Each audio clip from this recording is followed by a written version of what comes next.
Welcome to YoYo TV. 1925 August 9 ఈ రోజును భారత స్వతంత్రోద్యమ చరిత్రలో సువర్ణాక్షరాలతో లిఖించాల్సిన మరో రోజు. కాకోరి రైలు దోపిడీ. అప్పట్లోనే 4600 దోపిడీ, రైలు డ్రైవర్ గార్డ్ను బెదిరించి డబ్బులు తీసుకెళ్లిన ఘటన. మీరు అనుకోవచ్చు, జరిగింది రైలు దోపిడీయే కదా, దీన్ని ఎందుకు గుర్తుంచుకోవాలి, సువర్ణాక్షరాలతో ఎందుకు లిఖించాలి అనే. అయితే ఇది కేవలం రైలు దోపిడీ మాత్రమే కాదు, ఓ విప్లవకారుడు నడిపిన వీరోచిత సాహస చర్య. ఈ ఘటనకు 100 ఏళ్లు పూర్తయ్యాయి. ఈ సందర్భంగా యూపీ సర్కార్ దీన్ని ఘనంగా ఓ వేడుకగా జరుపుతోంది. ఉత్తరప్రదేశ్ రైలు శాఖ అయితే కాకోరి రైలు దోపిడీ గురించి ఓ మ్యూజియంని ఏర్పాటు చేసింది. ఇందులో అంత గొప్పతనం ఏముందనే సందేహం రావచ్చు. అయితే ఈ స్వతంత్ర ఉద్యమం అనేది ఏదో కొద్దిమంది వ్యక్తులు పుస్తకాల్లో చదువుకున్నట్లు అహింసతోనే స్వతంత్రం వచ్చిందన్నది మాత్రం అబద్ధం. ఎంతోమంది ప్రాణత్యాగాల ఫలితమే స్వాతంత్ర్యం. అలాగే స్వాతంత్ర ఉద్యమంలో కాకోరి రైలు దోపిడీ ఘటన కూడా ఒకటి. ఈ సంఘటనలో 4 విప్లవకారులు ఉరికమ్మం ఎక్కారు.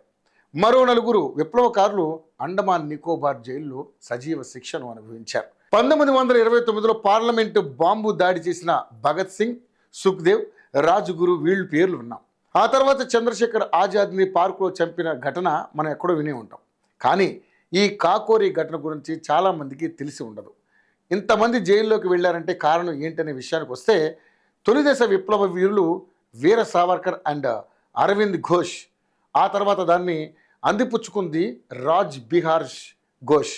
ఈయన జపాన్కు వెళ్ళిపోవాల్సిన పరిస్థితులు వచ్చినప్పుడు దీన్ని అందిపుచ్చుకుంది సత్యేంద్రనాథ్ సన్యాల్. జలియన్ వాలాబాగ్ ఊచకోత తర్వాత బ్రిటిష్ వారు అప్పటికే ఉన్న క్షమాభిక్ష విధానంలో భాగంగా కొంతమంది ఖైదీలను విడుదల చేశారు. ఆ విడుదలైన ఖైదీలలో సత్యేంద్రనాథ్ సన్యాల్ కూడా ఉన్నారు. అలా బయటకు వచ్చిన ఆయన విప్లవకారులను పోగు చేశారు. 1922లో భగత్ సింగ్ కూడా సన్యాల్ విప్లవ ఉద్యమంలోకి వెళ్ళాడు. అంతటి గొప్ప సత్యేంద్రనాథ్ సన్యాల్ ఎవరో కాదు, ఇప్పుడు మన ప్రధాని మోదీ సర్కార్ అడ్వైజరీ కౌన్సిల్లో ఉన్న సంజీవ్ సన్యాల్ వాళ్ళ తాత.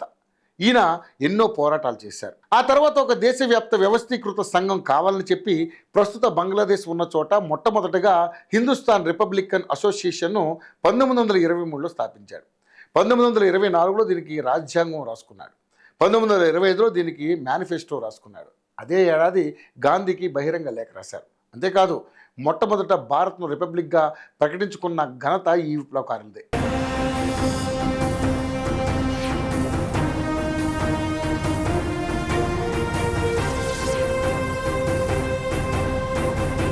అప్పటికి ఇంకా కాంగ్రెస్ సంపూర్ణ స్వాతంత్ర్యాన్ని ప్రకటించుకోలేదు. బ్రిటిష్ వాళ్ళను మాకు పరిమిత అధికారులు ఇవ్వండి అని అడుగుతున్న పరిస్థితి. కానీ ఈ విప్లవకారులు మాత్రం అప్పటికే ఎన్నో కార్యక్రమాలను చేపట్టారు. దీంతో అప్పట్లో కూరుకుపోయారు.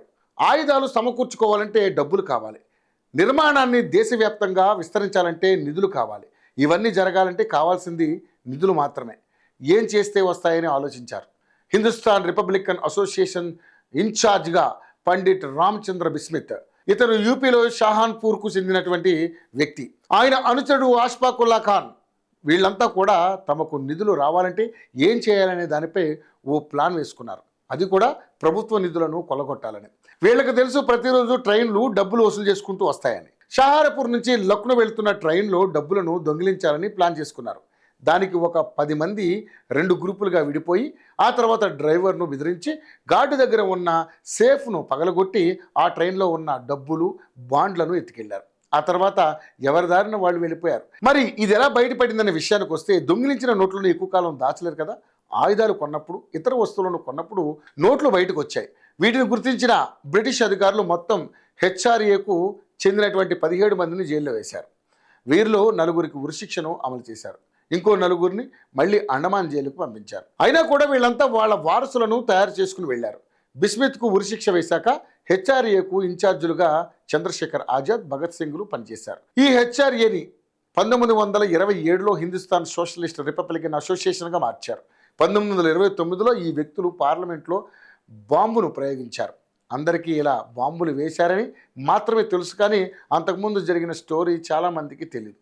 ఇలాంటి విప్లవకారుల కారణంగానే లాహోర్ స్వతంత్రం ఉంచేందుకు మొదటిగా తీర్మానం జరిగింది. వీరి తర్వాత నేతాజీ, సుభాష్ చంద్రబోస్ లాంటి వాళ్ళు వచ్చారు. ఇదంతా మరుగున పడిన చరిత్ర. అయినా కూడా తెలుగు ప్రజలు తెలుసుకోవాల్సిన అవసరం ఎంతైనా ఉంది. అందుకే యూపీలో ఈ కాకోరి దోపిడీ ఘటన జరిగి 100 ఏళ్లు పూర్తి చేసుకున్న సందర్భంగా నెల రోజుల పాటు ఉత్సవాలను చేస్తున్నారు.